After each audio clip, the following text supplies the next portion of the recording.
Price Lord brothers and sisters. கர்த்தராகிய இயேசு கிறிஸ்துவின் மகாபரிசுத்த நாமத்தினால் உங்கள் அனைவருமே வாழ்த்துகிறேன்.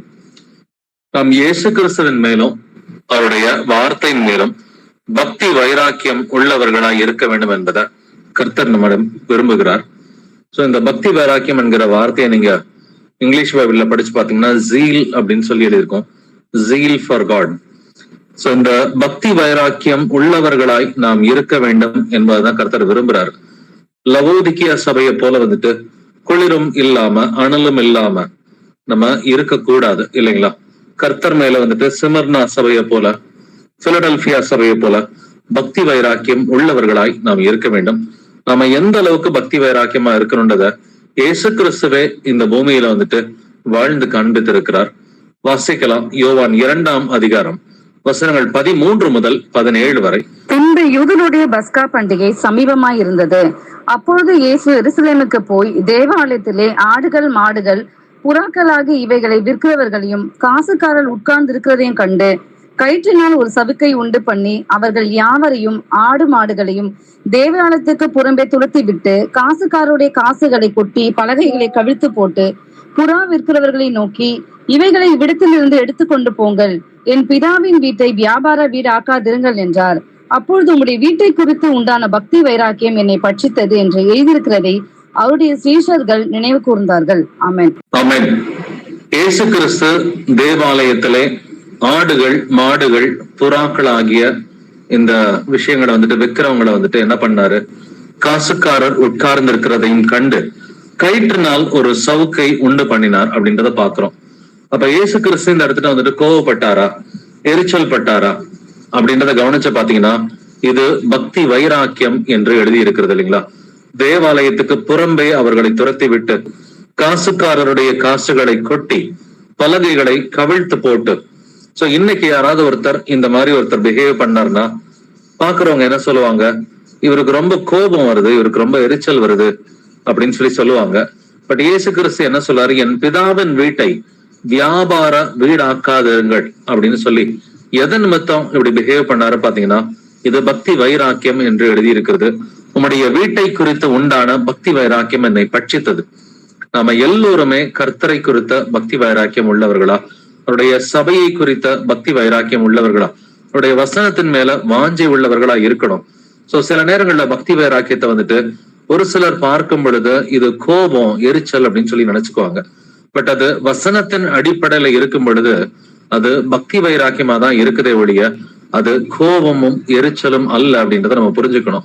அப்ப எது பக்தி வைராக்கியம், எது கோபம் அப்படின்னு சொல்லி ஆவுகளை பகுத்தறியக்கூடிய அந்த கிருபையை வந்துட்டு கர்த்தத்தை தான் நம்ம வந்துட்டு கேட்டு பெற்றுக்கொள்ளணும். ஏன்னா 1 கொரிந்தியர் 12ஆம் அதிகாரத்துல வந்துட்டு அந்த 9 வரங்களை பத்தி கர்த்தர் எழுதும் பொழுது ஆவிகளை பகுத்தறிகிற ஒரு வரத்தை வந்துட்டு கர்த்தர் கொடுத்திருக்கிறார். அப்ப இந்த ஆவிகளை பகுத்தறிகிற வரத்துல ஒருத்தர் பேசும் பொழுது வசனத்தின்படி பேசுகிறாரா இல்லையா, இது வந்துட்டு தன்னுடைய சுயமாக பேசுகிறாரா அல்லது வசனத்தின் அடிப்படையில வந்துட்டு பேசுகிறாரா என்பதை வந்துட்டு வசனத்தை நல்லா ஆராய்ந்து அறியும் பொழுது நம்ம ஈஸியாவே புரிஞ்சுக்க முடியும். உம்முடைய வீட்டை குறித்து உண்டான பக்தி வைராக்கியம் என்னை பட்சித்தது என்று எழுதி இருக்கிறது. எங்க எழுதி இருக்கிறது அப்படின்றத நம்ம ஆராய்ந்து பார்க்கலாம். சங்கீதம் 69:9 வசனம் வாசிக்கலாம். Psalm 69:9. உம்முடைய வீட்டை குறித்து உண்டான பக்தி வைராக்கியம் என்னை பட்சித்தது, உம்மை நிந்திக்கிறவர்களுடைய நிந்தனைகள் என்மேல் விழுந்தது. ஆமென். உம்முடைய வீட்டை குறித்து உண்டான பக்தி வைராக்கியம் என்னை பட்சித்தது என்று பழைய ஏற்பாட்டுல வந்துட்டு எழுதியிருக்குது. அப்ப இயேசு கிறிஸ்து இங்க கோவப்படுறாரு, ஒரு கயிற்றுனால ஒரு சவுக்க உண்டு பண்றாரு, எல்லாரையுமே வந்துட்டு ஆடு மாடு வச்சிருக்கிறவங்கள எல்லாத்தையுமே தேவாலயத்துக்கு புறம்பே துரத்தி விடுறாரு, காசுக்காரருடைய காசுகளை கொட்டுறாரு, பலகைகளை வந்துட்டு கவிழ்த்து போடுறாரு, எல்லாரையுமே வந்துட்டு அவரு எடுத்துக்கிட்டு போங்க அப்படின்னு சொல்லி ரொம்ப கோபமா தான் சொல்றாரு. பட் இருந்தாலும் இது கோபம் அல்ல, பக்தி வைராக்கியம்னு சொல்லி சீஷர்கள் தெளிவாவே கண்டுபிடிக்கிறாங்க இல்லைங்களா? அப்போஸ்தலர்களுக்கு ஆவியானவர் வந்து தெளிவாவே உணர்த்துறாரு, இது பக்தி வைராக்கியம் என்று எழுதி இருக்கிறது. கர்த்தர் வந்துட்டு அவருடைய பிள்ளைகள் மேல பக்தி வைராக்கியமா தான் இருக்கிறார். அதே மாதிரி வந்துட்டு அவருடைய பிள்ளைகளும் வந்துட்டு அவர் மேல வந்துட்டு பக்தி வைராக்கியமா இருக்கணும் அப்படின்னு சொல்லி விருப்பப்பட்டாரு. வாசிக்கலாம். ஏசாயா 9:7. ஐசையா 9:7.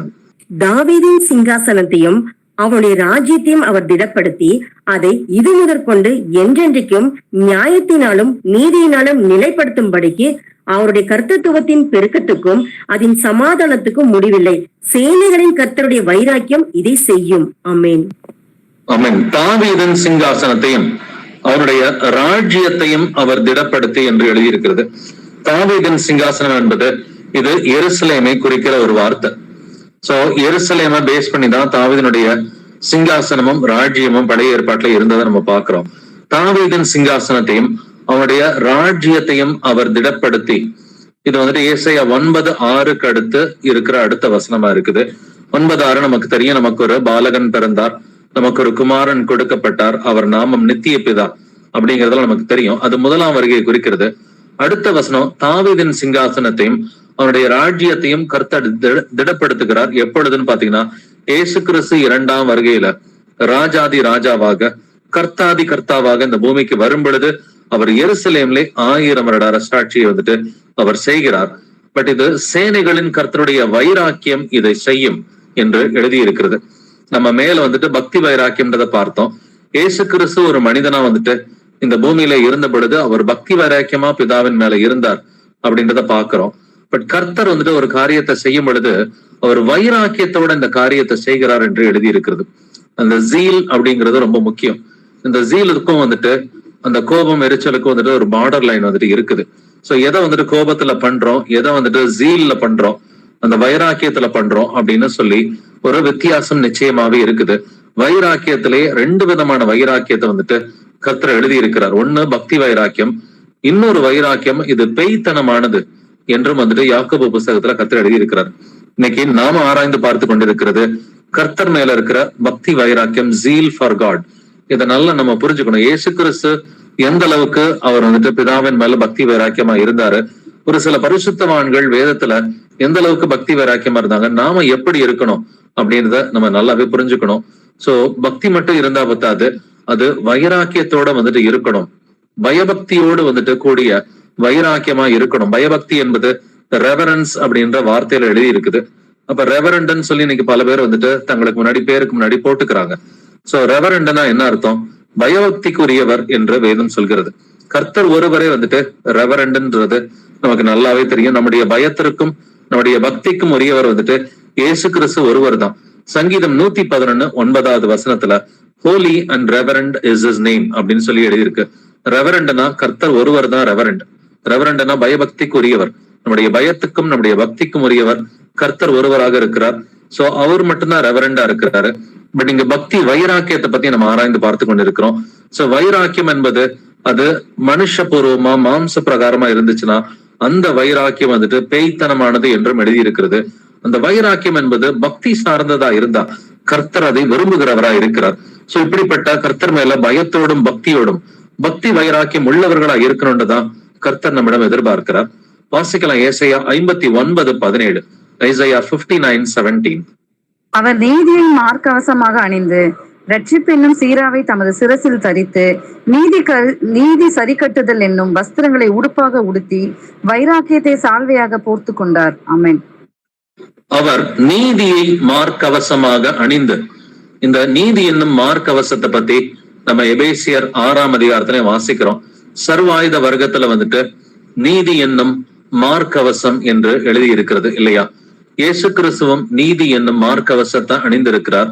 ரட்சிப்பு என்னும் சீராவை தமது சிரசில் தரித்து, சோ நமக்குமே ரட்சணியம் என்னும் தலை சீரா என்று எபேசியர் 6ஆம் அதிகாரத்துல எழுதி இருக்குது. அதே போல வந்துட்டு வைராக்கியத்தை சால்வையாக போர்த்தி கொண்டார். சோ இந்த வைராக்கியம் வந்துட்டு இது வந்துட்டு நல்ல ஒரு வைராக்கியமா இருக்குது. ஜீல், தன்னுடைய பிள்ளைகளை காப்பாத்தணும் அப்படின்ற அந்த ஒரு வைராக்கியம். நமக்கு கர்த்தர் மேல இருக்கிறது பக்தி வைராக்கியம், கர்த்தருக்கு நம் மேல் இருப்பது வந்துட்டு வைராக்கியமாக இருக்கிறது. அப்படின்னா கர்த்தர் வந்துட்டு எப்பொழுதும் அவருடைய பிள்ளைகள் மேல வந்துட்டு வைராக்கிய வாஞ்சையாக இருக்கிறார் என்று வேதம் சொல்கிறது. ஆவியானவர் வந்துட்டு நம்ம ரட்சிக்கப்படணும் அப்படின்னு சொல்லி அவர் வைராக்கிய வாஞ்சையோடு இருக்கிறார். நாம வந்துட்டு கர்த்தர் மேல வந்துட்டு பக்தி வைராக்கியம் உள்ளவர்களா இருக்கணும். இந்த பக்தி வைராக்கியம் ஒரு சில நேரம் வந்துட்டு ஸ்ட்ராங்கா சில பாயிண்ட்ஸ் நம்ம பேசணும் இல்லைங்களா? இது இப்படிதான்பா இருக்கணும், உங்களுடைய விசுவாசத்திற்காக நீங்கள் கூட போராட வேண்டும் என்று யூதா புஸ்தகத்துல வாசிக்கிறோம். சோ யூதா புஸ்தகத்துல வந்துட்டு பொதுவான ரட்சிப்பை குறித்து நான் எழுதலான்னு சொல்லி நினைச்சுக்கிட்டு இருந்தேன். ஆனா ஆவியானவர் வந்துட்டு எனக்கு எழுத சொன்னது உங்களுடைய விசுவாசத்திற்காக நீங்கள் கூட போராட வேண்டும் என்றும் எழுதியிருக்கிறார். அந்த விசுவாசத்துக்காக கூட போராடணும். எதுக்காக போராடணும்? ஒரு சில நேரம் கள்ள அப்போஸ்தலர்கள், கள்ள போதகர்கள் வந்துட்டு அது சபையில நுழையும் பொழுது, அவர்களால் ஒரு கலகம் வரும் பொழுது விசுவாசத்திற்காக கூட போராட வேண்டும் என்றும் எழுதியிருக்கிறது. அப்ப இந்த வைராக்கியம் என்பது வந்துட்டு எல்லா நேரத்திலையும் ஒரு விசுவாசிகளுக்கு வந்துட்டு வேணும். சோ ஏசப்பாவுடைய பிள்ளைகளுக்கு எல்லா நேரத்திலயும் வந்துட்டு பாசிட்டிவா இருக்கும் பொழுதும் சரி, இல்ல வந்துட்டு சில நேரம் குழப்பங்கள் வரும் பொழுதும், இல்ல இந்த பூமியில வந்துட்டு கொரோனா மாதிரி வந்துட்டு பிரச்சனைகள் வரும் பொழுதும், இல்ல எதிர்காலத்துல 3ஆம் உலக போர் வரும் பொழுதும் எப்பொழுதுமே வந்துட்டு பக்தி வைராக்கியம் என்பது நமக்கு வேணும். அந்த பக்தி வைராக்கியம் இருந்தாதான் நம்ம கர்த்தருக்கு உண்மையாக கீழ்ப்படிய முடியும். வைராக்கியம் மட்டும் பாசிட்டிவா இல்லைன்னு சொன்னாக்க நிச்சயமா கர்த்தருக்கு வந்துட்டு கீழ்ப்படிய முடியாது. சோ வாசிக்கலாம் வந்துட்டு இந்த வைராக்கியத்தை குறிச்சு நம்ம நல்லா இன்னும் கொஞ்சம் தெரிஞ்சுக்கலாம். அந்த கடைசி நாட்கள்ல வந்துட்டு எப்படி நம்ம இருக்கணும், கர்த்தருடைய நாள் எப்படி இருக்கும் அப்படின்றத நம்ம தெரிஞ்சுக்கலாம். யோவேல் 2ஆம் அதிகாரம் 1 வசனம் வாசிக்கலாம்.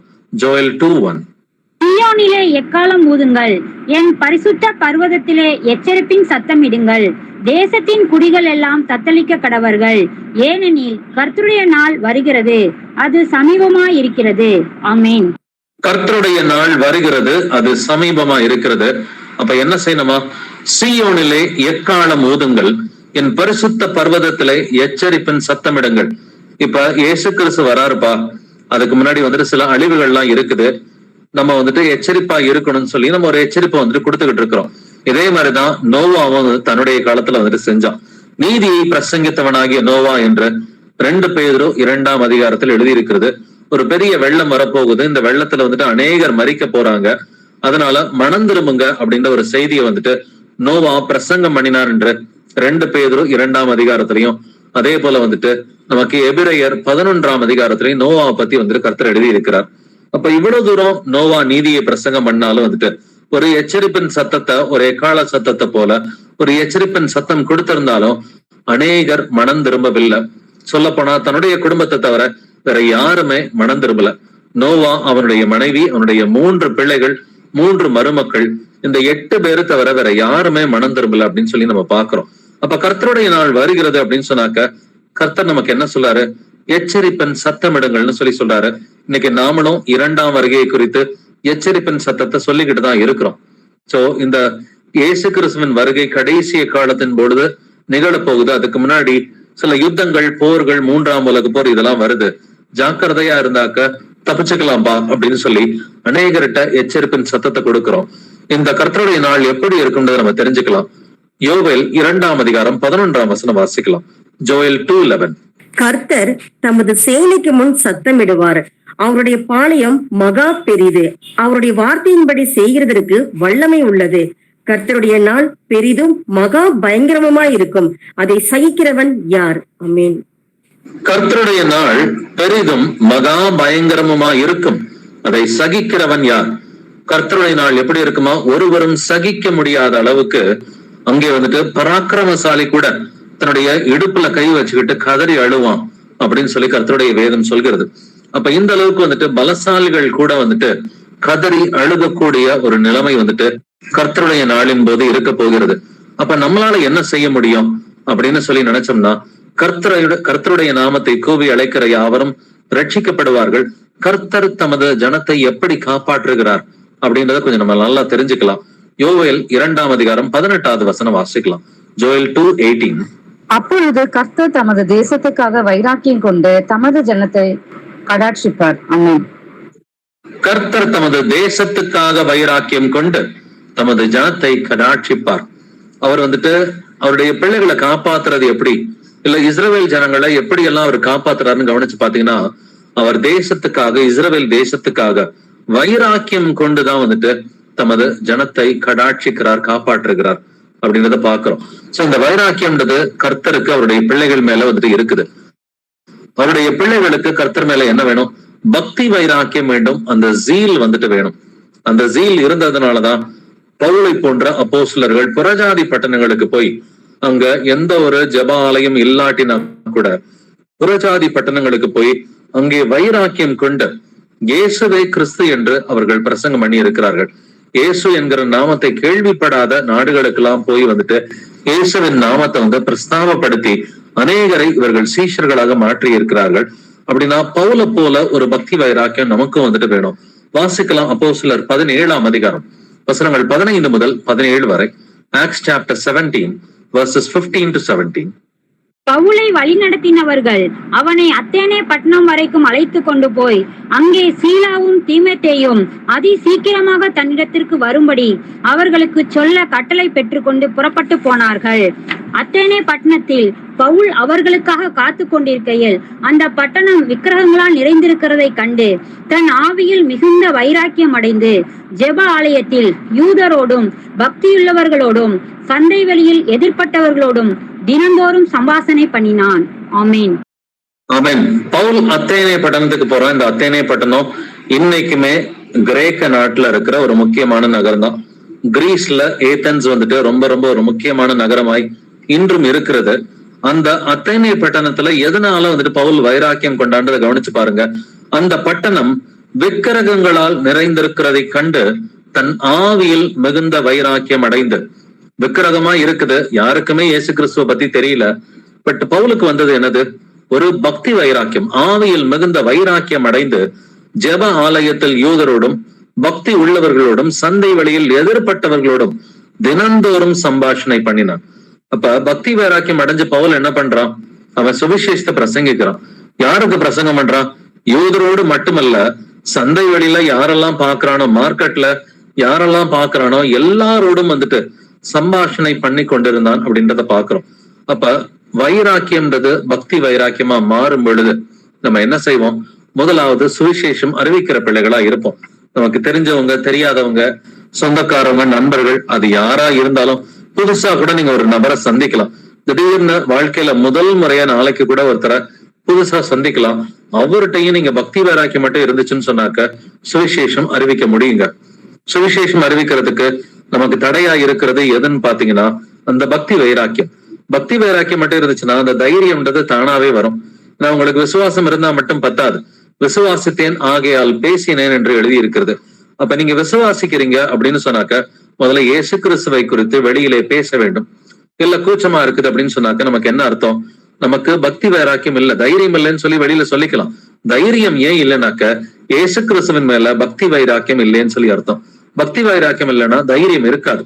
அதனாலதான் 2 பேதுரு முதல் அதிகாரத்துல 5 முதல் 8 வசனங்களை வாசிச்சீங்கன்னாக்க உங்கள் விசுவாசத்தோட தைரியத்தை நீங்க சேர்த்துக்கணும்னு சொல்லி அங்க பேதுரு எழுதுறான். விசுவாசம் இருந்தா மட்டும் பத்தாது, தைரியமா பேசுறதுக்கு அந்த தைரியம் வேணும் இல்லைங்களா?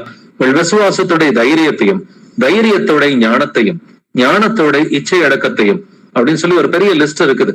அப்ப இதற்கு அடிப்படையில நமக்கு என்ன வேணும்? பக்தி வைராக்கியம் வேணும். தெரிஞ்சவங்களோட இயேசுவை பத்தி பேசுறதுக்கும் தெரியாதவங்களோட இயேசுவை பத்தி பேசுறதுக்கும் ஆவியில் பக்தி வைராக்கியம் வேண்டும் என்று கர்த்தர் நம்மிடம் எதிர்பார்க்கிறார்.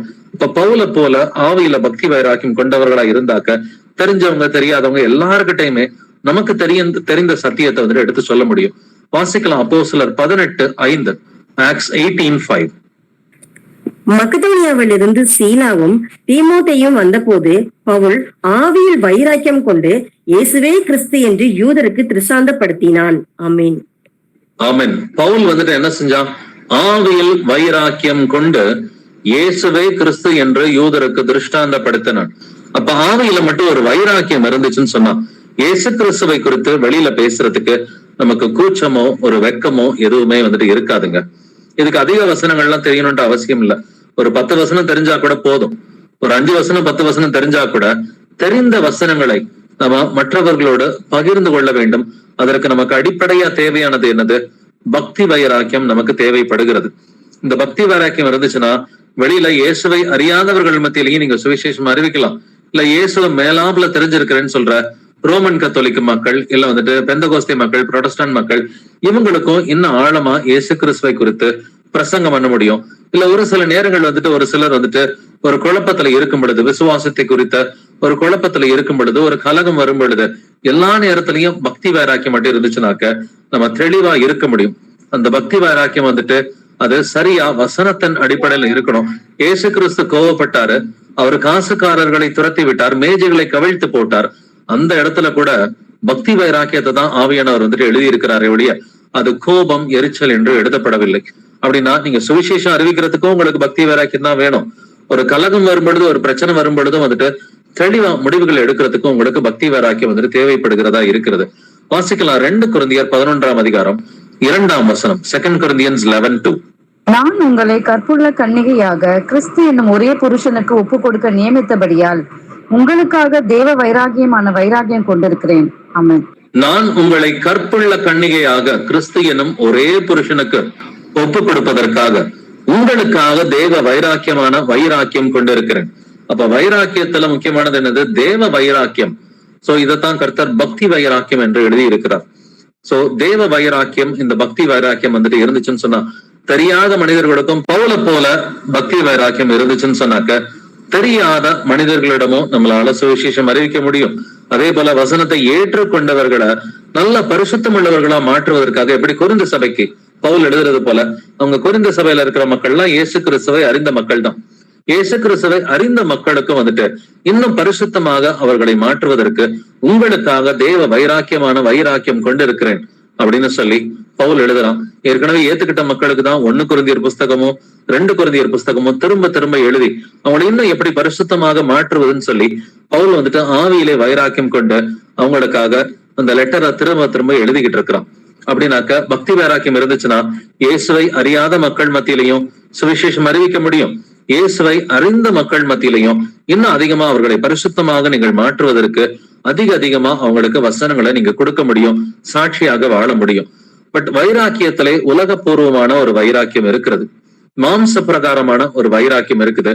அதை பத்தியும் கர்த்தர் எழுதி வைத்திருக்கிறார். வாசிக்கலாம் யாக்கோபு 3:14, ஜேம்ஸ் 3:14. உங்கள் இருதயத்திலே கசப்பான வைராக்கியத்தையும் விரோதத்தையும் வைத்தீர்களானால் நீங்கள் பெருமை பாராட்டாதிருங்கள், சத்தியத்திற்கு விரோதமாய் பொய் சொல்லாமலும் இருங்கள். ஆமீன்.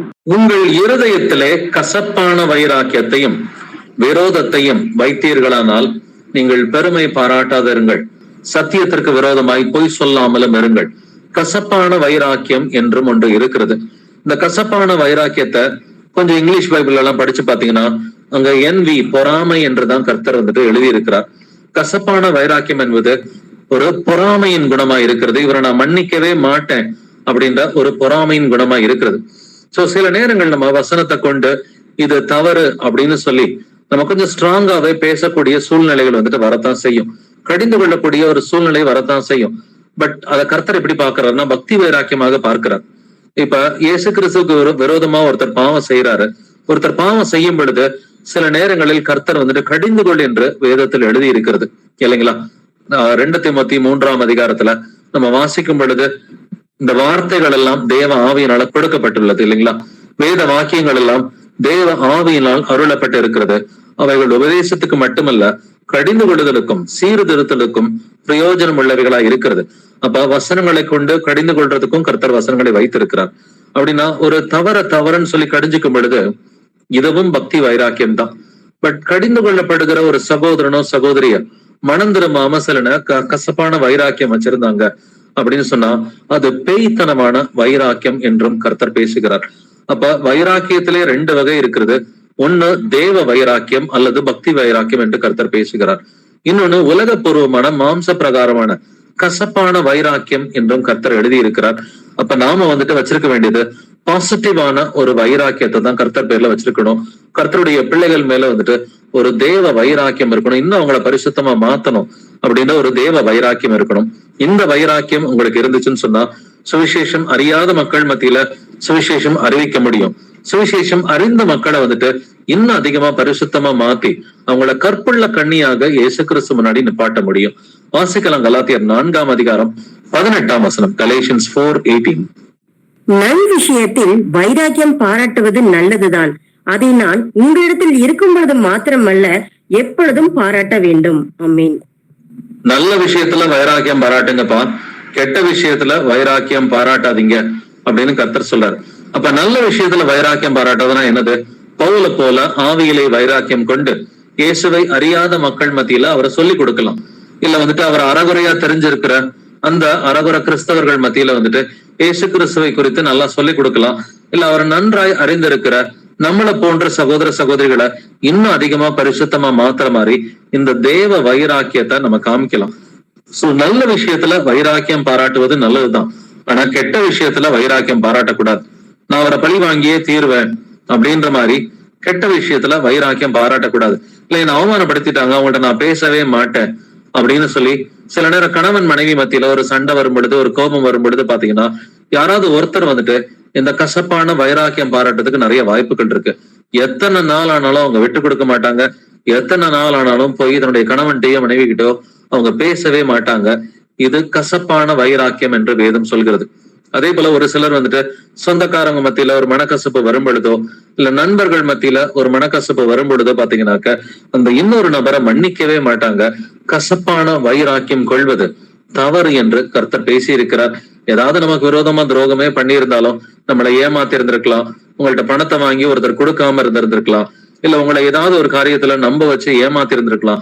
எதுவா இருந்தாலும் நாம் மன்னிக்கிறவர்களா இருக்க வேண்டும். உங்கள் சத்துருக்களை சிநேகியுங்கள், உங்களை சபிக்கிறவர்களை ஆசீர்வதிங்கள் என்று கர்த்தர் வந்துட்டு எழுதி இருக்கிறார். பட் வைராக்கியம் பாராட்டுறது அப்படின்றது வேற ஒரு காரியம்.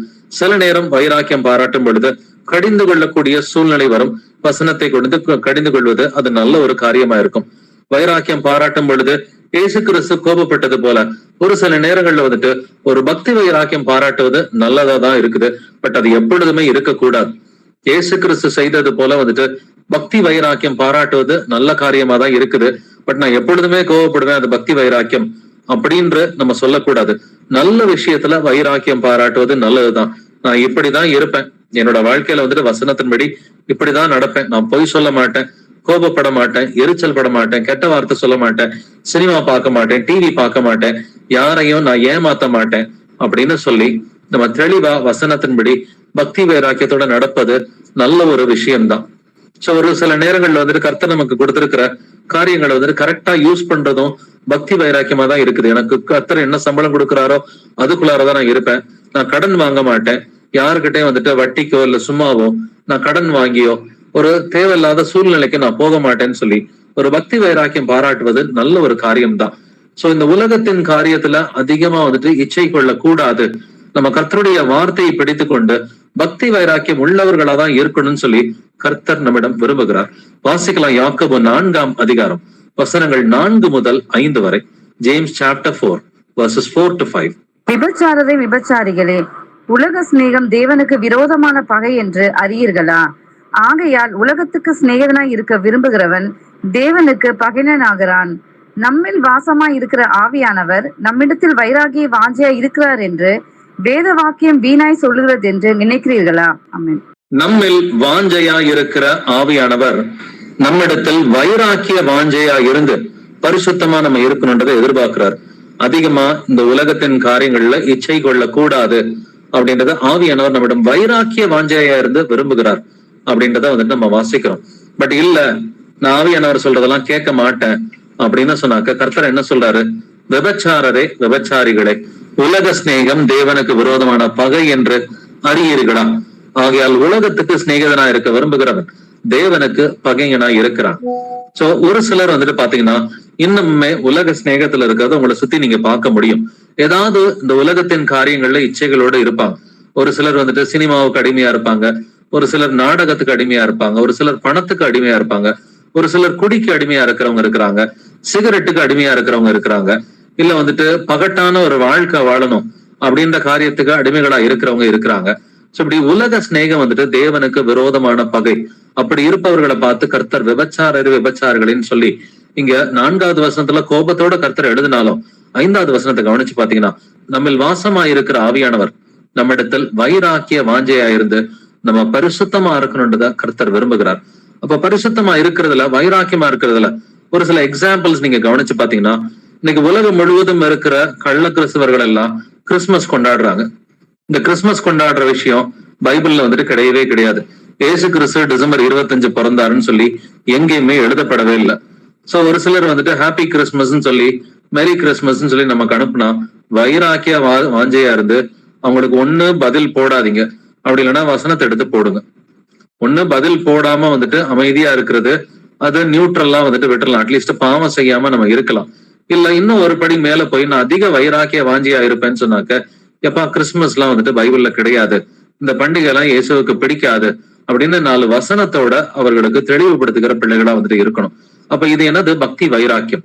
சோ இந்த கிறிஸ்துமஸ் நான் கொண்டாட மாட்டேன் அதுபோல இந்த மாசம் பாத்தீங்கன்னா ஈஸ்டர் வருது, அடுத்த வாரத்துல வந்துட்டு குட் ஃப்ரைடே வருது, அதுக்கு அடுத்து வந்துட்டு ஈஸ்டர் பண்டிகை வருது. இயேசு கிறிஸ்து ஈஸ்டர் அன்னைக்கு ஒரு நாள் மட்டும்தான் உயிரோட இருக்கிறாரா? மத்த நாள் அவர் உயிரோட இல்லையா? சரி, இன்னைக்கு எடுத்துக்குவோம். இதெல்லாம் லென்ட் சீசன் சொல்லி சொல்றாங்க. ரோமன் கத்தோலிக்க சபையெல்லாம் அழுது வடிஞ்சுக்கிட்டு ஒவ்வொரு வெள்ளிக்கிழமையும் வந்துட்டு அவங்க ஸ்டேஷன்ஸ் ஆஃப் த கிராஸ்ன்னு சொல்லி சிலுவை பாதை அப்படின்னு அழுது வடிஞ்சுக்கிட்டே இருப்பாங்க. ஏன் இயேசு கிறிஸ்து இன்னைக்கு உயிரோட இல்லையா? அவர் ஜீவனுள்ள தேவனா இருக்கிறார் இல்லையா? நான் மரித்தேன் ஆனாலும் சதா காலங்களிலும் ஜீவனோடு இருக்கிறேன்னு சொல்லி இயேசு கிறிஸ்து சொல்லி இருக்கிறார். அப்ப ஈஸ்டர் ஒரு நாள் அன்னைக்கு மட்டும் இயேசு கிறிஸ்து உயிரோட இல்லைங்க. அவர் ஒவ்வொரு நாளும் ஜீவனுள்ள தேவனா இருக்கிறார். அவர் ஒரு முறை மரித்தார், ஒரு முறை உயிர்த்தார், அவ்வளவுதான். வருஷா வருஷம் பெரிய வெள்ளிக்கிழமை அன்னைக்கு இயேசு கிறிஸ்து மரிக்கிறது கிடையாது. வருஷா வருஷம் வந்துட்டு ஈஸ்டர் அன்னைக்கு இயேசு கிறிஸ்து உயிர்க்கிறதும் கிடையாது. அப்ப ஹாப்பி ஈஸ்டர்னு அனுப்புனா, எப்பா இயேசு கிறிஸ்து எப்போதும் உயிரோட தான் இருக்கிறாரு, இன்னைக்கு ஒரு நாள் மட்டும்தான் உயிரோட இருக்கிறாருன்னு சொல்லி தப்பா நினைக்காதப்பா. இயேசு கிறிஸ்து 2000 வருஷத்துக்கு முன்னாடி உயிர் தெழுந்துட்டாருன்னு சொல்லி வைராக்கிய வாஞ்சையை பேசுகிற பிள்ளைகளா இருக்கணும். இல்ல ஒரு சில நேரம் வந்துட்டு உங்களுக்கு நீங்க ரோமன் கத்தோலிக்கரா இருந்து சத்தியத்தை ஏத்துக்கிட்டீங்கன்னா உங்களுக்கு சொந்தக்காரவங்க குழந்தை ஞானஸ்தானத்துக்கு கூப்பிடலாம். குழந்தை ஞானஸ்தானத்துக்கு கூப்பிடும் பொழுது ஐயோ அவங்க கோச்சுக்கு வாங்களே, போகலன்னு சொன்னாக்க ஏதாவது தப்பா எடுத்துக்குவாங்களே, இல்ல போய் மொய் வைக்கலேன்னு சொன்னாக்க நம்மள கேவலமா நினைப்பாங்களேன்னு சொல்லிட்டு காம்ப்ரமைஸ் பண்ணி இந்த குழந்தை ஞானஸ்தானத்துக்கு போனோம்னா நமக்கு பக்தி வைராக்கியமே இல்லைன்னு சொல்லி அர்த்தம்.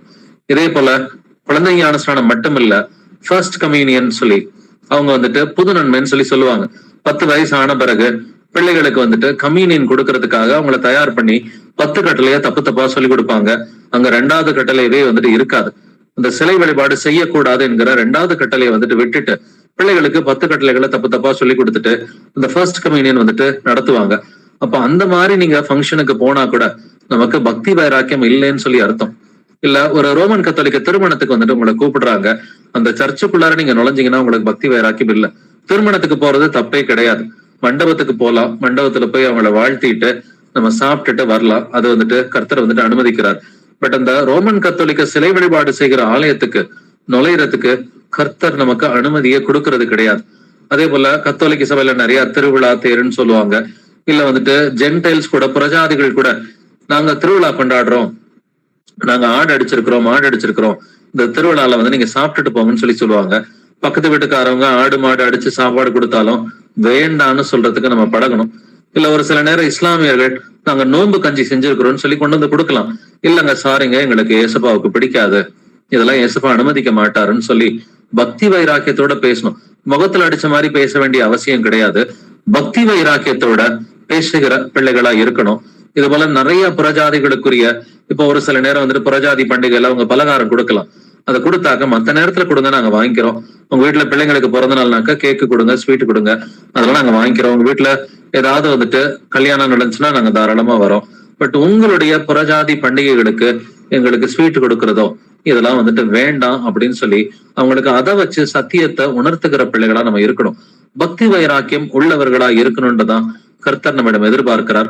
ஆனா கடைசி நாட்களிலே குறிப்பா கிறிஸ்தவர்கள் பக்தி வைராக்கியம் இல்லாம இருப்பாங்க, பெருவாரியான கிறிஸ்தவர்கள் பக்தி வைராக்கியம் இல்லாதவர்களா இருப்பார்கள் என்று வேதத்துல கர்த்தர் பேசி இருக்கிறார். வாசிக்கலாம். வெளிப்படுத்தின விசேஷம் 3ஆம் அதிகாரம் வசனங்கள் 14 முதல் 16 வரை.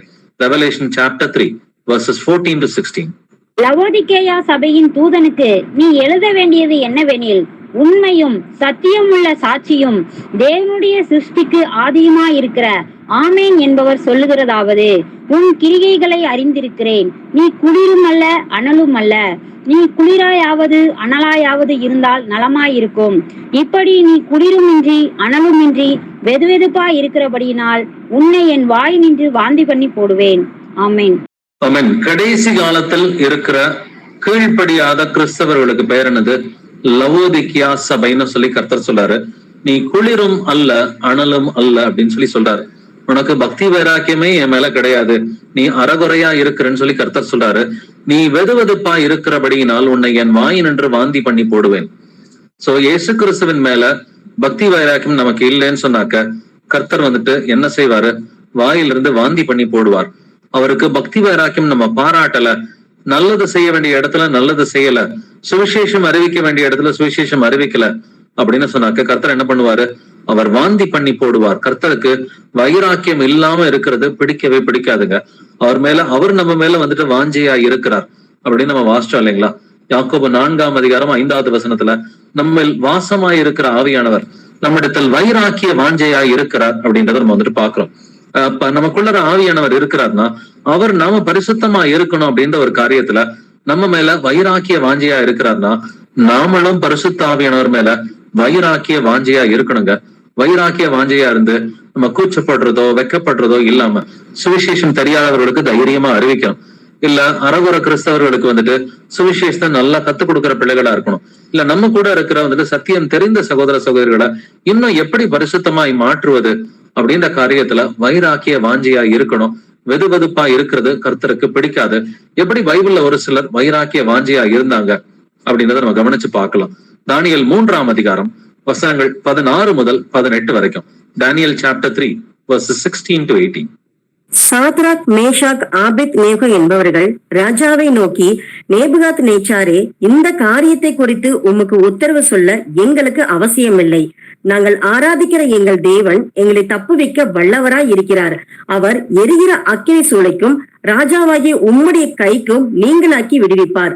விடுவிக்காமற் போனாலும் நாங்கள் உம்முடைய தேவர்களுக்கு ஆராதனை செய்வதும் இல்லை, நீர் நிறுத்தின பொற்சிலையை பணிந்து கொள்வதும் இல்லை என்கிறது ராஜாவாகிய உமக்கு தெரிந்திருக்க கடவுது என்றார்கள். ஆமேன்.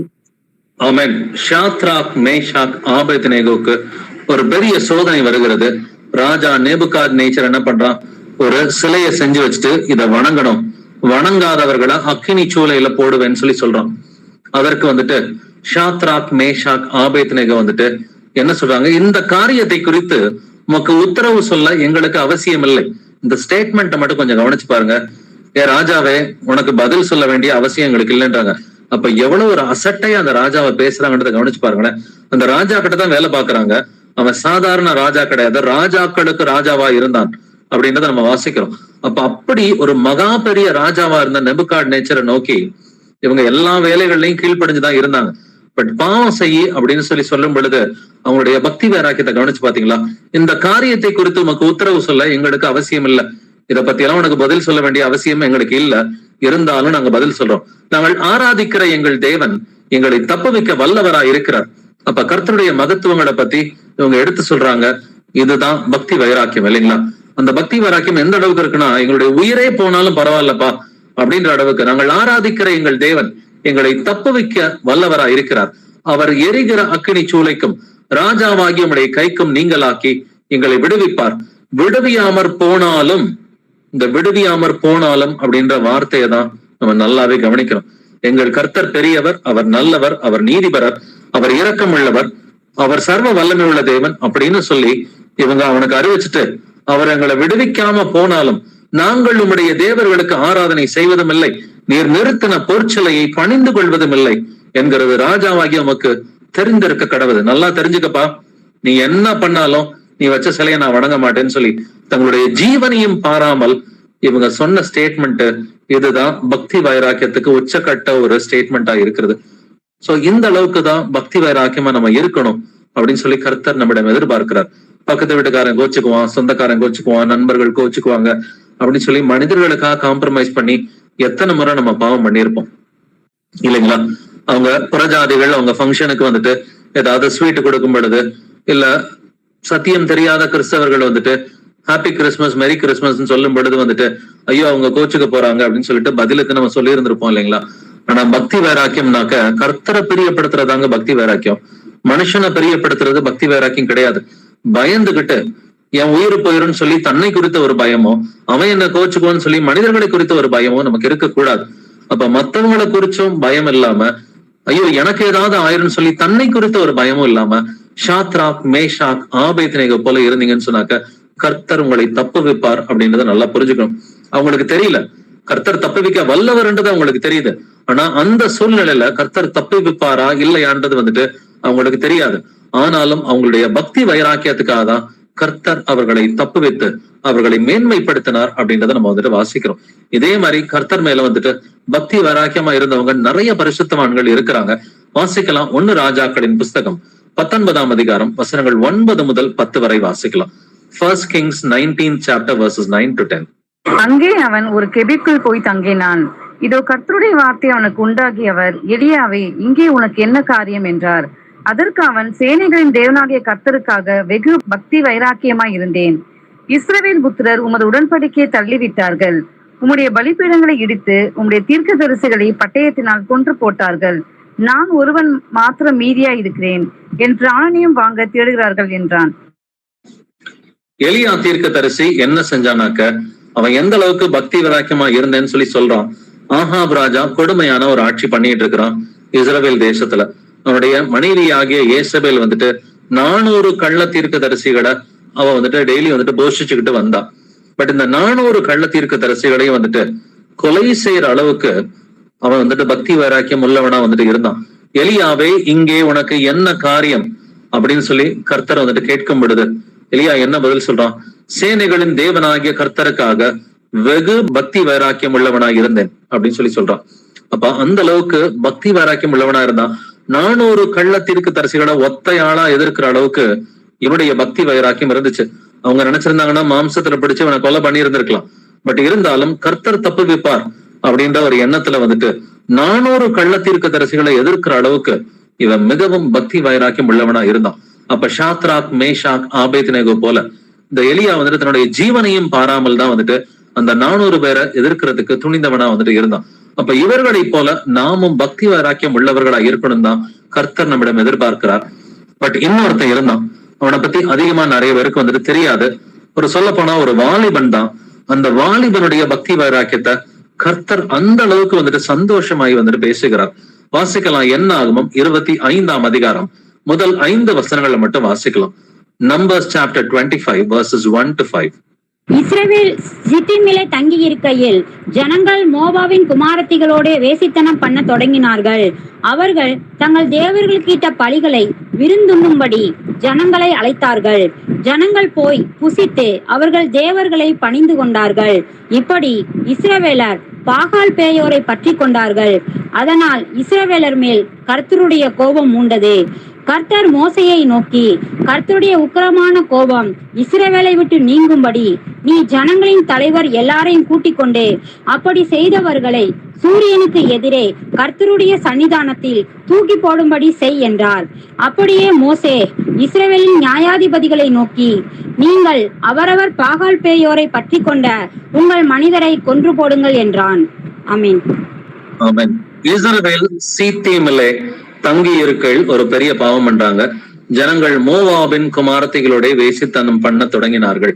சோ அங்க வேசித்தனம் நடக்குது. அது மட்டும் இல்லாம அவர்கள் தங்கள் தேவர்களுக்கு இட்ட பலிகளை விருந்துண்ணும்படி ஜனங்களை அழைத்தார்கள். ஜனங்கள் போய் புசித்து அவர்கள் தேவர்களை பணிந்து கொண்டார்கள். சோ வேசித்தனம் வந்துட்டு பண்றாங்க. அந்நிய தெய்வங்களை பணிந்து கொள்றாங்க. அந்நிய தெய்வத்துக்கு படைக்கப்பட்ட அந்த பலிகளை வந்துட்டு அவர்கள் சாப்பிடுகிறார்கள். இஸ்ரவேலர் பாகால் பேயோரை பற்றி கொண்டார்கள். அதனால் இஸ்ரவேல் மேல் கர்த்தருடைய கோபம் மூண்டது.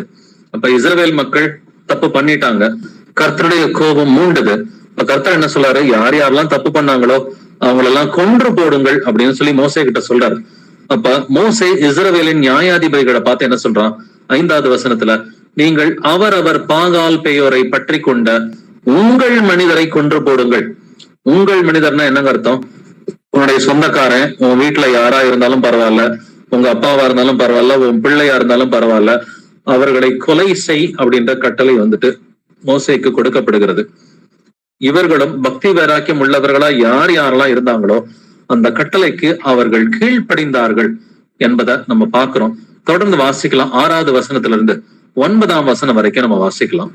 அப்பொழுது மோசேயும் இஸ்ரவேல் புத்திரராகிய சபையார் அனைவரும் ஆசரிப்பு கூடார வாசலுக்கு முன்பாக அழுது கொண்டு நிற்கையில் அவர்கள் கண்களுக்கு முன்பாக இஸ்ரவேல் புத்திரரில் ஒருவன் ஒரு மீதியானிய ஸ்திரியை தன் சகோதரிடத்தில் அழைத்து கொண்டு வந்தான். அதை ஆசாரியனாகிய ஆரோனின் குமாரனான எலியாசாரின் மகன் பினேகாஸ் கண்டபோது அவன் நடு சபையிலிருந்து எழுந்து ஒரு ஈட்டியை தன் கையிலே பிடித்து இஸ்ரவேலனாகிய அந்த மனிதன் வேசித்தனம் பண்ணும் அறையிலே அவன் பின்னாலே போய் இஸ்ரவேல் மனிதனும் அந்த ஸ்திரீயுமாகிய இருவருடைய வயிற்றிலும் ஈட்டி உருவி போக அவர்களை குத்தி போட்டான். அப்பொழுது இஸ்ரவேல் புத்திரரில் உண்டான வாதை நின்று போயிற்று. அந்த வாதையால் செத்தவர்கள் 24,000 பேர். ஆமென். அந்த வாதையால் செத்தவர்கள் 24,000 பேர் என்று எழுதியிருக்கிறது. என்ன நடக்குதுன்னு கவனிச்சு பாத்தீங்கன்னா 6வது வசனத்துல, மோசேயும் இஸ்ரவேல் புத்திரராகிய சபையார் அனைவரும் ஆசரிப்பு கூடார வாசலுக்கு முன்பாக அழுது கொண்டு நிற்கையில் ஒருத்தன் என்ன பண்றான், ஒரு மீதியானிய ஸ்திரீயை தன் சகோதரரிடத்தில் அழைத்து கொண்டு வந்தான். அவன் என்ன பண்றான், அந்த ஸ்திரீயோட விபச்சாரம் பண்றான். ஆரோனுடைய பையன் பேரு எலையேசர், எலையேசரோட பையன் பேரு வந்துட்டு பெனகாஸ். ஆரோனுடைய பேரன் தான் இந்த பெனகாஸ். இவன் ஒரு வாலிபனா இருக்கிறான்.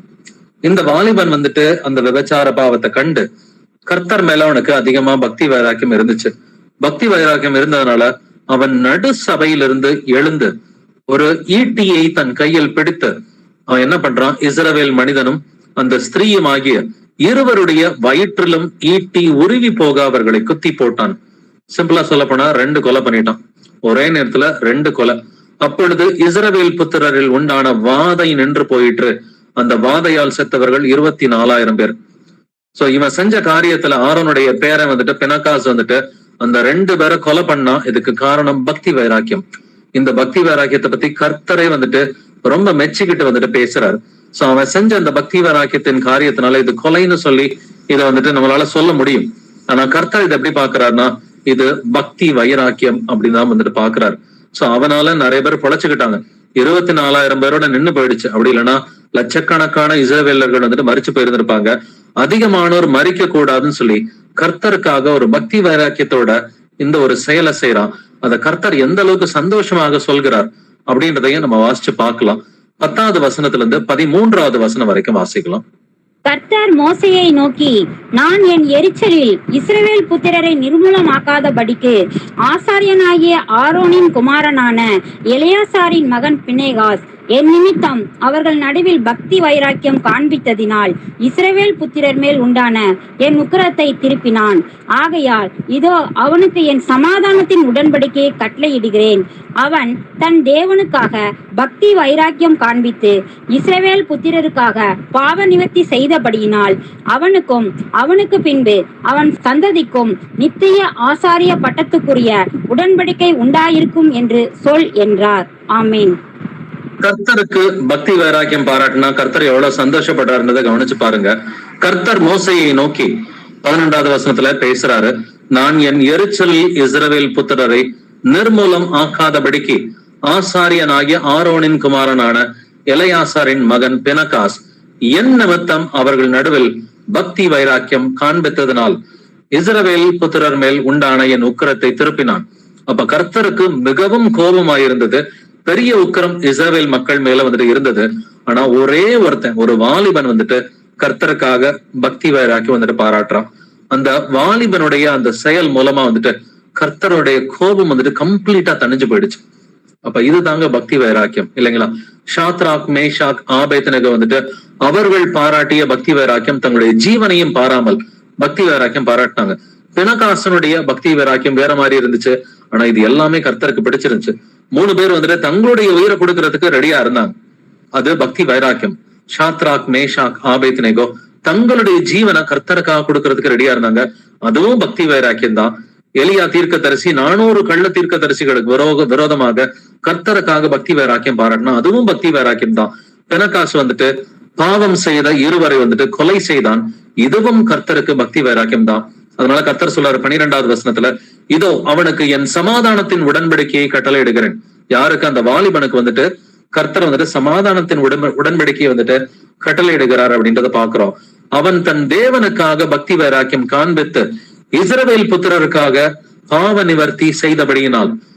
இதை நல்லா கவனிச்சு பாருங்க. பக்தி வைராக்கியம் காட்டினாக்க மத்தவங்களுக்காக பாவ நிவர்த்தி செய்ய முடியுங்க. சுவிசேஷம் அறிவிக்கிறது மட்டும் இல்ல, ஸ்திரப்படுத்துறது மட்டும் இல்ல. பக்தி வைராக்கியம் இருந்துச்சுன்னா மற்றவர்களை பாவத்திலிருந்து திருப்ப முடியும், கர்த்தருடைய கோபத்தை தணிக்க முடியும்னு சொல்லி வேதம் சொல்கிறது. அவன் தன் தேவனுக்காக பக்தி வைராக்கியம் காண்பித்து இஸ்ரவேல் புத்திரருக்காக பாவ நிவர்த்தி செய்தபடியினால் அவனுக்கும் அவனுக்கு பின்பு அவன் சந்ததிக்கும் நித்திய ஆசாரிய பட்டத்திற்குரிய உடன்படிக்கை உண்டாயிருக்கின்றார். அப்ப அவனுக்கு மட்டும் இல்லங்க, அவனுக்கு பின்பு வரும் சந்ததிக்கும் ஆசீர்வாதம் இருந்தது. அப்ப நீங்களும் கர்த்தருக்காக பக்தி வைராக்கியம் பாராட்டினீங்கன்னா உங்களுக்கு மட்டுமில்ல, உங்களுடைய சந்ததிக்கும் பெரிய ஆசீர்வாதமா இருக்கும் என்பதுல எந்த ஒரு சந்தேகமும் கிடையாது. அப்ப இந்த பெனகாசோட எக்ஸாம்பிள் கர்த்தர் எவ்வளவு வந்துட்டு சந்தோஷமா வந்துட்டு பேசுறாரு. கர்த்தருக்காக பக்தி வைராக்கியம் பாராட்டினாக்க கர்த்தருடைய கோபம் நிக்குது. அது மட்டும் இல்லாம அந்த வாலிபனுக்கு சமாதானத்தின் உடன்படிக்கை கர்த்தர் கட்டளை இடுகிறார். அவனுக்கு மட்டும் இல்ல, அவனுடைய சந்ததிக்கும் அந்த நித்திய ஆசாரிய பட்டத்திற்குரிய உடன்படிக்கையை கர்த்தர் வந்துட்டு உண்டாக்குகிறார். அப்ப நீங்களும் இயேசு கிறிஸ்துவுக்காக, அவருடைய நாமத்திற்காக பக்தி வைராக்கியம் பாராட்டிங்கன்னு சொன்னாக்க உங்களுக்கும் இதே ஆசீர்வாதங்கள் இன்னமும் அதிகமாவே கர்த்தர் கொடுக்கிறவரா இருக்கிறார். அப்ப எலியாவை போல இருங்க, பெனகாச போல வந்துட்டு இருங்க, எதுவும் காம்ப்ரமைஸ் பண்ணக்கூடாது. ஷாத்ராக் மேஷாக் ஆபேத்நேகோவை போல வந்துட்டு சுய ஜீவனை குறித்தும் ஒரு கவலை இல்லாம, கிறிஸ்து எனக்கு ஜீவன், சாவு எனக்கு ஆதாயம் என்கிற வகையில வந்துட்டு பக்தி வைராக்கியம் பாராட்டுகிறவர்களா இருக்கணும். எந்த ஒரு சூழ்நிலையா இருந்தாலும் நம்ம கர்த்தரை போல பக்தி வைராக்கியம் பாராட்டுகிறவர்களா இருக்கணும். இயேசு கிறிஸ்து எப்படி வந்துட்டு அந்த யோவான் 2ஆம் அதிகாரத்துல வந்துட்டு அந்த பிதாவின் வீட்டை கள்வர் குகை ஆக்காதீங்கன்னு சொல்லி அவர் பக்தி வைராக்கியம் பாராட்டினாரோ, காசுக்காரருடைய மேஜைகளை கவிழ்த்து போட்டு புறா விற்கிறவர்களை விரட்டி எடுத்து ஒரு சவுக்கினால் அடித்து எல்லாரையும் வெளியே விரட்டி அனுப்புனாரோ, அந்த அளவுக்கு பக்தி வைராக்கியம் உள்ளவர்களா இருக்கணும். தவறுன்றத தவறுன்னு தான் சொல்லி ஆகணும். அங்க காம்ப்ரமைஸ்க்கு வழி இல்லை. ஏன்னா இயேசு கிறிஸ்து எப்படி பக்தி வைராக்கியம் பாராட்டினாரு, தப்புன்றத தப்புன்னு சொல்லி சொன்னார். அவர் வந்துட்டு தேவாலயத்துல இதை செஞ்சார். அப்ப தேவாலயம்னா இன்னைக்கு நாம வந்துட்டு கர்த்தருடைய சபையாகிய சரீரத்துல அவயங்களா இருக்கிறோம். இன்னைக்கு கர்த்தருடைய சபையாகிய சரீரத்துல ஏதாவது ஒரு தவறு நடக்குதுன்னு சொன்னா அதை தவறுன்னு தான் சொல்லணும். உள்ளதை உள்ளதென்றும் இல்லதை இல்லதென்றும் சொல்லுங்கள், இதற்கு மிஞ்சினது தீமையினால் உண்டாயிருக்கும் அப்படின்னா நிறைய எக்ஸாம்பிள்ஸ் நம்ம பார்த்துட்டோம். பெனகாச போல பக்தி வைராக்கியமா இருக்கணும். எலியா தீர்க்கதரிசியை போல பக்தி வைராக்கியம் உள்ளவர்களா இருக்கணும். அப்போஸ்தலன் பவுல போல பக்தி வைராக்கியம் உள்ளவர்களா இருக்கணும். ஷாத்ராக் மேஷாக் ஆபேத்நேகோவை போல பக்தி வைராக்கியம் உள்ளவர்களா இருக்கணும். பவுல் வந்துட்டு பக்தி வைராக்கியத்தோட ஒரு கடிதத்தை வந்துட்டு 1 கொரிந்தியர்ல வந்துட்டு எழுதுறான். இந்த 1 கொரிந்தியர்ல எழுதும் பொழுது அந்த கடிதத்தை வாசிக்கும் பொழுது அவங்க எல்லாம் ரொம்ப துக்கப்பட்டாங்க. பவுலுடைய அந்த 1 கொரிந்தியர் புஸ்தகத்தை வாசிக்கும் பொழுது அந்த கொரிந்து மக்கள் எல்லோருமே, அங்கிருந்த சீஷர்கள் எல்லோருமே அவர்கள் துக்கப்பட்டார்கள். அதை குறிச்சு பவுல் வந்துட்டு 2 கொரிந்தியர் புஸ்தகத்துல எழுதுறான். வாசிக்கலாம். 2 கொரிந்தியர் 7ஆம் அதிகாரம் வசனங்கள் 8 முதல் 11 வரைக்கும். 2 Corinthians chapter 7 verses 8 to 11. ஆதலால் நான் நிருபத்தினாலே உங்களை துக்கப்படுத்தி இருந்தும் அந்த நிருபம் கொஞ்ச பொழுதாகிலும் உங்களை துக்கப்படுத்தினது என்று கண்டு நான் மனஸ்தாபப்பட்டிருந்தும் இப்பொழுது மனஸ்தாபப்படுகிறதில்லை. இப்பொழுது சந்தோஷப்படுகிறேன்.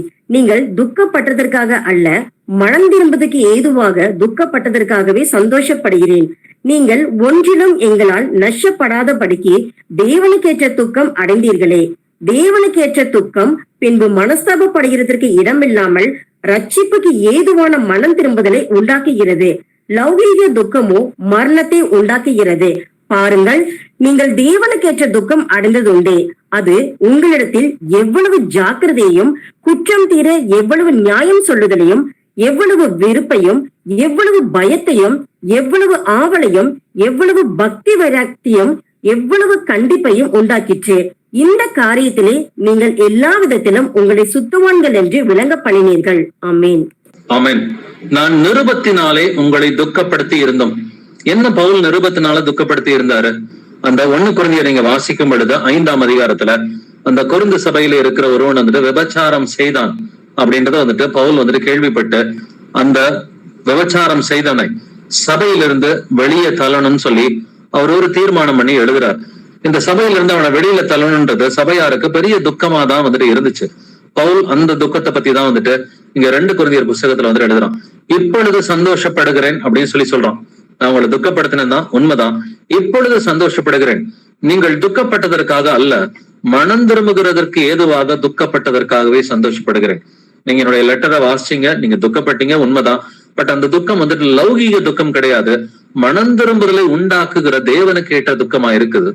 9வது வசனத்துல தேவனுக்கேற்ற துக்கம் அடைந்தீர்களே அப்படின்னு கடைசி 3 வார்த்தைகள் இருக்கிறது. அப்ப தேவனுக்கேற்ற துக்கம் பின்பு மனஸ்தாபப்படுகிறதற்கு இடமில்லாமல் ரட்சிப்புக்கு ஏதுவான மனம் திரும்புதலை உண்டாக்குகிறது. அப்ப மனம் திரும்புதலை உண்டாக்குறது எதுங்க? தேவனுக்கேற்ற துக்கம் தான். ஐயோ, நான் கர்த்தருக்கு விரோதமா பாவம் பண்ணிட்டேனே, நான் இயேசுடைய வசனங்களுக்கு விரோதமா தப்பு பண்ணிட்டேனே, நான் இப்படி பொருளாசையோட நடந்துகிட்டேனே, நான் இப்படி கோவப்பட்டேன், நான் இப்படி எரிச்சல் பட்டேனே, கசப்போட நடந்துகிட்டேனே, நான் வந்துட்டு இப்படி இயேசுவுக்கு பிடிக்காத காரியங்கள்லாம் வந்துட்டு செஞ்சுட்டேனே, என்னோட வாழ்க்கையில பொய் சொல்லிட்டேனே, கெட்ட வார்த்தை பேசிட்டேனே, அசுத்தமா நடந்துகிட்டேனே, இப்படி எல்லாம் வந்துட்டு தேவனுக்கு ஏற்ற துக்கம் அடைவது இது எதை உண்டாக்குகிறது? மனம் திரும்புதலை உண்டாக்குகிறது என்று வேதம் சொல்கிறது. அப்ப சில பேருக்கு நீங்க பாத்தீங்கன்னா பாவத்தை குறித்த ஒரு மனம் திரும்புதல் இருக்கவே இருக்காது. காரணம் என்னன்னாக்க தேவனுக்கு ஏற்ற துக்கம் இல்ல. ஐயோ இந்த வசனத்துக்கு விரோதமா நான் செயல்பட்டேனே அப்படின்னு சொல்ற அந்த தேவனுக்கு ஏற்ற துக்கமோ தேவனுக்கு ஏற்ற ஒரு பயமோ இல்லாம இருக்கிறதுனாலதான் அவங்களுக்கு மனம் திரும்புதல் இல்லாம இருக்குது. நீங்கள் தேவனுக்கு ஏற்ற துக்கம் அடைந்ததுண்டே, அது உங்களிடத்தில் எவ்வளவு ஜாக்கிரதையையும் குற்றம் தீர எவ்வளவு நியாயம் சொல்லுதலையும் எவ்வளவு பக்தி வைராக்கியத்தையும் எவ்வளவு கண்டிப்பையும் உண்டாக்குகிறது. இந்த பக்தி வைராக்கியத்தை உண்டாக்குச்சு. எதுங்க உண்டாக்குச்சு? தேவனுக்கு ஏற்ற துக்கம் வந்துட்டு பக்தி வைராக்கியத்தை உண்டாக்குச்சு அப்படின்னு சொல்றோம். இந்த பெனகாசோட எக்ஸாம்பிள்ல நம்ம இதைத்தான் வாசிச்சோம். இந்த பெனகாசோட எக்ஸாம்பிள்ல நம்ம பார்க்கும் பொழுது அங்கே விபச்சாரம் நடக்கிறது. பெனகாசுக்கு ஏற்பட்டது என்னது? தேவனுக்கு ஏற்ற ஒரு துக்கம். ஐயோ என் கண்ணு முன்னாடியே ஒரு விபச்சாரம் நடக்குதே, இதை நான் வந்துட்டு எப்படி பார்த்துக்கிட்டு சும்மா இருப்பேன்? கர்த்தருக்கு இது பிடிக்காதே, கர்த்தருக்கு இது व्यसனமா இருக்குமே, அவர் எவ்வளவு துக்கப்படுறாருன்னு சொல்லி தேவனுக்கு ஏற்ற துக்கம் அடைந்தான் பெனகாஸ். அந்த தேவனுக்கு ஏற்ற துக்கம் அடைந்ததுனால அவனுக்கு பக்தி வைராக்கியம் உண்டாச்சுங்க. சோ இந்த பக்தி வைராக்கியம் உண்டாக்குறதுக்கு தேவனுக்கு ஏற்ற துக்கம் வந்துட்டு வேணும். மனம் திரும்புதல் வரணும்னு சொன்னாக்க தேவனுக்கு ஏற்ற துக்கம் வேணும். இந்த தேவனுக்கு ஏற்ற துக்கம் எப்படி வரும்? ஒரு வசனத்தை வாசிக்கும் பொழுது ஐயோ நான் என்னுடைய வாழ்க்கையில இந்த வசனத்துக்கு விரோதமா நான் நடந்துகிட்டேனே அப்படின்னு சொல்லும் பொழுது மனம் திரும்புதல் உண்டாகும். தேவனுக்கு ஏற்ற ஒரு பக்தி வைராக்கியம் நமக்கு உண்டாகும்னு சொல்லி இந்த 2 கொரிந்தியர் 7ஆம் அதிகாரம் சொல்லி கொடுக்கிறது. அப்படின்னா பக்தி வைராக்கியத்துக்கு அடிப்படை வந்துட்டு என்னது? தேவனுக்கு ஏற்ற துக்கம். மனம் திரும்புதலுக்கு அடிப்படை தேவனுக்கு ஏற்ற துக்கமா இருக்கிறது. அப்படின்னா பாவத்தை குறித்த ஒரு துக்கம் இருக்கணும் அப்படின்றத கர்த்தர் விரும்புறார். இதுதான் நமக்கு மனம் திரும்புதலையும் பக்தி வைராக்கியத்தையும் உண்டாக்குகிறது. வாசிக்கலாம் தீத்து 2ஆம் அதிகாரம் வசனங்கள் 11 முதல் 14 வரை. Titus chapter 2 verses 11 to 14. ஏனெனில் எல்லா மனுஷருக்கும் ரட்சிப்பை அளிக்கத்தக்க தேவ கிருபையானது பிரசன்னமாகி நாம் அவபக்தியையும் லௌகீக இச்சைகளையும் வெறுத்து தெளிந்த புத்தியும் நீதியும் தேவ பக்தியும் உள்ளவர்களாய் இவ்வுலகத்திலே ஜீவனம் பண்ணி நாம் நம்பியிருக்கிற ஆனந்த பாக்கியத்துக்கும் மகா தேவனும் நமது இரட்சகருமாகிய இயேசு கிறிஸ்துவினுடைய மகிமையின் பிரசன்னமாகுதலுக்கும் எதிர்பார்த்து கொண்டிருக்கும்படி நமக்கு போதிக்கிறது. அவர் நம்மை சகல அக்கிரமங்கள் நின்று மீட்டுக்கொண்டு தமக்குரிய சொந்த ஜனங்களாகவும் நற்கிரியைகளை செய்ய பக்தி வைராக்கியம் உள்ளவர்களாகவும் நம்மை சுத்திகரிக்கும்படி நமக்காக தம்மை தாமே ஒப்பு கொடுத்தார். ஆமென். 14வது வசனத்துல நற்கிரியைகளை செய்ய பக்தி வைராக்கியம் உள்ளவர்களா நம்ம இருக்கணும் அப்படின்னு வேதம் சொல்லி கொடுக்கிறது. அப்ப பக்தி வைராக்கியம்ன்றது சுவிசேஷம் அறிவிக்கிறது மட்டுமல்ல, நற்கிரியைகள் செய்கிறதுலயும் பக்தி வைராக்கியம் உள்ளவர்களா நம்ம இருக்கணும். அதத்தான் தேவ கிருபையானது நமக்கு போதிக்கிறது என்று 11வது வசனத்துல இருந்து 13வது வசனத்துல எழுதியிருக்கிறது. 11ஆம் வசனத்துல தேவ கிருபையானது பிரசன்னமாகி நாம் அவபக்தியையும் லௌகீக இச்சைகளையும் வெறுத்து தெளிந்த புத்தியும் நீதியும் தேவ பக்தியும் உள்ளவர்களாய் இவ்வுலகத்திலே ஜீவனம் பண்ணி நாம் நம்பி இருக்கிற ஆனந்த பாக்கியத்துக்கும் மகாதேவனும் நமது இரட்சகருமாகிய இயேசு கிறிஸ்துவனுடைய மகிமையின் பிரசன்னமாகுதலுக்கும் எதிர்பார்த்து கொண்டிருக்கும்படி நமக்கு போதிக்கிறது. அப்ப தேவ கிருபையானது நமக்கு என்னத்தை போதிக்குது? முதல்ல அவபக்தியை விடணும், லௌகீக இச்சைகளை வந்துட்டு வெறுக்கணும், தெளிந்த புத்தியோட இருக்கணும், நீதியை செய்யணும், தேவ பக்தி உள்ளவர்களா வந்துட்டு இந்த உலகத்துல நடக்கணும். நம்முடைய இரட்சகர் மகாதேவனா இருக்கிற இயேசு கிறிஸ்துவுக்காக எதிர்பார்த்து காத்து கொண்டிருக்கணும் அப்படின்னு எது போதிக்கிறது? தேவ கிருபையானது நமக்கு போதிக்கிறது. அநேகர் சொல்லுவாங்க இயேசு கிறிஸ்து தேவனே கிடையாதுன்னு சொல்லி கிறிஸ்தவர்களே ஒரு பிரிவு சொல்லிக்கிட்டு இருக்குது. ஆனா இந்த வசனம் இயேசு கிறிஸ்துவ பார்த்து என்ன சொல்லுது? 13வது வசனம், மகாதேவனும் நமது இரட்சகருமாகி இயேசு கிறிஸ்து. இயேசு கிறிஸ்து சாதாரண தேவன் கிடையாதுங்க, அவர் மகாதேவன் என்று எழுதி இருக்கிறது இந்த 13ஆவது வசனத்துல. அப்ப இயேசு கிறிஸ்து வந்துட்டு நமக்கு என்ன சொல்லி கொடுக்கிறாரு? நற்கரியைகளை செய்ய பக்தி வைராக்கியம் உள்ளவர்களா இருக்கணும்பா அப்படின்னு சொல்லி கர்த்தர் நம்மிடம் எதிர்பார்க்கிறார். அப்ப நற்கரியைகள் நீங்க செய்யறீங்கன்னு சொன்னாக்க அத கர்த்தர் விரும்புறார். அதுக்கு பக்தி வைராக்கியம் உள்ளவர்களா இருந்து இந்த நற்கரியைகளை செய்கிற பிள்ளைகளா இருக்கணும். சுவிசேஷம் அறிவித்தாலும் நம்ம பக்தி வைராக்கியம் உள்ளவர்களா சுவிசேஷம் அறிவிக்கணும். நீங்க ஏழைகளுக்கு உதவி செஞ்சாலும் சுவிசேஷம், நம்ம வந்துட்டு சுவிசேஷம் அறிவிச்சாலும் இல்ல ஏழைகளுக்கு நீங்க சாப்பாடு போட்டாலும் எல்லா விஷயத்திலையும் நற்கரியைகளை செய்ய பக்தி வைராக்கியம் உள்ளவர்களாய் நாம் இருக்க வேண்டும். ரோமர் 12:11 வாசிக்கலாம். அசதியாயிராமல் ஜாக்கிரதையாயிருங்கள், ஆவியிலே அனலாயிருங்கள், கர்த்தருக்கு ஊழியம் செய்யுங்கள். ஆமீன். அசதியாயிராமல் ஜாக்கிரதையாயிருங்கள், ஆவியிலே அனலாயிருங்கள், கர்த்தருக்கு ஊழியம் செய்யுங்கள். அப்ப நம்ம நற்கரியைகளை செய்வதற்கு பக்தி வைராக்கியம் உள்ளவர்களா இருக்கணும் வேதம் சொல்லுது. அதனாலதான் அசதியா இருக்காதப்பா, எப்பொழுதும் ஜாக்கிரதையா இருந்து நற்கரியைகளை செஞ்சுக்கிட்டே இரு, அதுல சோர்ந்து போயிடாதுன்னு சொல்லி கர்த்தர் வந்துட்டு சொல்றாரு. வாசிக்கலாம் 1 பேதுரு 4:7. 1 Peter 4:7. எல்லாவற்றிற்கும் முடிவு சமீபமாயிற்று, ஆகையால் தெளிந்த புத்தி உள்ளவர்களாய் இருந்து ஜெபம் பண்ணுவதற்கு ஜாக்கிரதை உள்ளவர்களாய் இருங்கள். ஆமேன். எல்லாவற்றிற்கும் முடிவு சமீபமாய் இருக்கிறது இல்லைங்களா? அதனால என்ன பண்ணணுமா? தெளிந்த புத்தி உள்ளவர்களாய் இருந்து ஜெபம் பண்ணுவதற்கு ஜாக்கிரதை உள்ளவர்களாய் இருங்கள். அப்ப எல்லாத்துக்கும் முடிவு பக்கத்துல இருக்குனாக்க முதல்ல தெளிந்த புத்தியோட இருக்கணும். ரெண்டாவது ஜெபம் பண்றதுக்கு ஜாக்கிரதை உள்ளவர்களா இருக்கணும். அதனால முடிவு சமீபமா இருக்கிறது. நம்முடைய கர்த்தராகிய இயேசு கிறிஸ்துவின் 2ஆம் வருகை சமீபமா இருக்கிறது. இந்த கடைசி நாட்களில் கர்த்தருடைய நாள் வரும் பொழுது அநேக தீர்க்க தரிசனங்கள் நிறைவேற போகிறது. இந்த நாட்கள் கொடுமையான நாட்களாய் வந்துட்டு இருந்தாலும் நம்ம பக்தி வைராக்கியம் உள்ளவர்களா இருந்தாக்க பரிசுத்தம் உள்ளவர்களா இருக்க முடியும். அப்படின்னாக்க நாமளும் வந்துட்டு ஷாத்ராக் மேஷாக் ஆபேத்நேகோவை போல பக்தி வைராக்கியம் உள்ளவர்களா இருக்கிறதுக்கு நம்ம கத்துக்கணும். நாட்கள் குறைவாதான் இருக்குது. அதனால ஜெபம் பண்ணுவதற்கு ஜாக்கிரதை உள்ளவர்களா எல்லோருமே நம்ம இருக்கலாம். 2 பேதுரு 3ஆம் அதிகாரம் 14ஆம் வசனம் வாசிக்கலாம். 2 பீட்டர் 3:14. ஆகையால் பிரியமானவர்களே, இவைகள் வர காத்திருக்கிற நீங்கள் கரையற்றவர்களும் பிழை இல்லாதவர்களுமாய் சமாதானத்தோடு அவர் சந்நிதியில் காணப்படும்படி ஜாக்கிரதையாய் இருங்கள். ஆமென். ஆகையால் பிரியமானவர்களை, இவைகள் வர காத்திருக்கிற நீங்கள், எவைகள் வர காத்திருக்கிற நீங்கள்? இந்த 14ஆவது வசனத்துக்கு முன்னாடி படிச்சு பாத்தீங்கன்னா, நெருப்பு நாள் பெரிய அழிவு வரப்போகுது அப்படின்னு கர்த்தர் வந்துட்டு பேதுரு மூலமா பேசியிருக்கிறார். இந்த பூமியில வந்துட்டு கடைசி நாட்களில் இயேசு கிறிஸ்துவின் வருகைக்கு முன்னாடி நெருப்பு நாள் ஒரு பெரிய அழிவு இருக்குதுன்னு சொல்லி கர்த்தர் சொல்றாரு. அப்பொழுது வானங்கள் மடமடவென்று வந்துட்டு அகன்று போகும், பூதங்கள் வெந்து உருகி போகும், எல்லாமே எரிந்து அழிந்து போகும் சொல்லி இந்த நெருப்பு நாள் வருகிற அழிவை குறித்து கர்த்தர் பேசுறார். இது 3ஆம் உலக போரை குறிக்கிறது. அப்ப இவைகள் வர காத்திருக்கிற நீங்கள் அப்படின்னு சொன்னாக்க இந்த அழிவெல்லாம் வரப்போகுதுன்னு உங்களுக்கு தெரியும்பா. இவைகள் வர காத்திருக்கிற நீங்கள் கரையற்றவர்களும் பிழை இல்லாதவர்களுமாய் சமாதானத்தோட அவர் சந்நிதியில் காணப்படும்படி ஜாக்கிரதையா இருங்கள். அப்ப நம்ம எப்படி இருக்கணுமா? கரையற்றவர்களா இருக்கணும். காம்ப்ரமைஸே பண்ணக்கூடாது. ஒருத்தர் வசனத்தை வளைக்கிற மாதிரி நம்ம கிட்ட பேசுறாருன்னு சொன்னாக்க காம்ப்ரமைஸ் எந்த விஷயத்திலையும் பண்ணக்கூடாது. நம்மள ஒருத்தர் வந்துட்டு வசனத்துக்கு விரோதமா யூஸ் பண்றதுக்கு ட்ரை பண்றாங்க அப்படின்னு சொன்னா அதுலயும் காம்ப்ரமைஸ் பண்ணக்கூடாது. வசனத்தை எந்த விதத்திலையும் காம்ப்ரமைஸ் பண்ணாம இருந்தா மட்டும்தான் பிழை இல்லாதவர்களா இருக்க முடியும். சமாதானத்தோட அவர் சன்னதியில் காணப்படும்படி ஜாக்கிரதையா இருங்கள். ஒரு சில நேரம் வந்துட்டு கர்த்தருடைய பிள்ளைகள்ல 1-2 பேர் விலகி போயிட்டாங்கன்னு சொன்னா, கர்த்தருடைய வசனத்தை விட்டு விலகி போயிட்டாங்கன்னு சொன்னாக்க அவங்க வந்துட்டு மத்தவங்களையும் பாவத்துல தள்ளுறதுக்கு ட்ரை பண்ணுவாங்க. யாராவது ஒருத்தர் நம்முடனே கூட இருக்கிற ஒரு சகோதரனோ சகோதரியோ அவங்க கொஞ்சம் வசனத்தை விட்டு விலகி போகும் பொழுது அந்த நேரத்துல கூட நாம காம்ப்ரமைஸ் பண்ணக்கூடாது. பக்தி வைராக்கியம் உள்ளவர்களாய் நாம் இருக்க வேண்டும். அப்ப எந்த நிலைமையிலையும் வந்துட்டு கர்த்தர் நம்மிடம் எதிர்பார்ப்பது பக்தி வைராக்கியமா இருக்கிறது.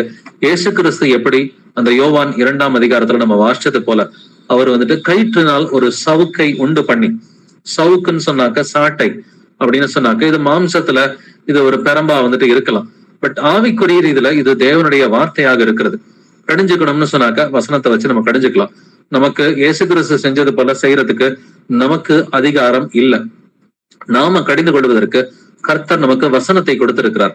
பட் நம்ம ஒரு 3 எக்ஸாம்பிள்ஸ் பார்த்தோம். அப்போஸ்தலன் பவுல் அத்தேனே பட்டணத்துல வந்துட்டு அவன் ஆவியிலே மிகுந்த வைராக்கியம் கொண்டிருந்தான் அப்படின்றத பாக்குறோம்.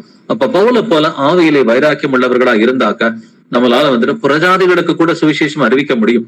இயேசு கிறிஸ்துவை அறியாதவர்களுக்கு சுவிசேஷம் அறிவிக்க முடியும்.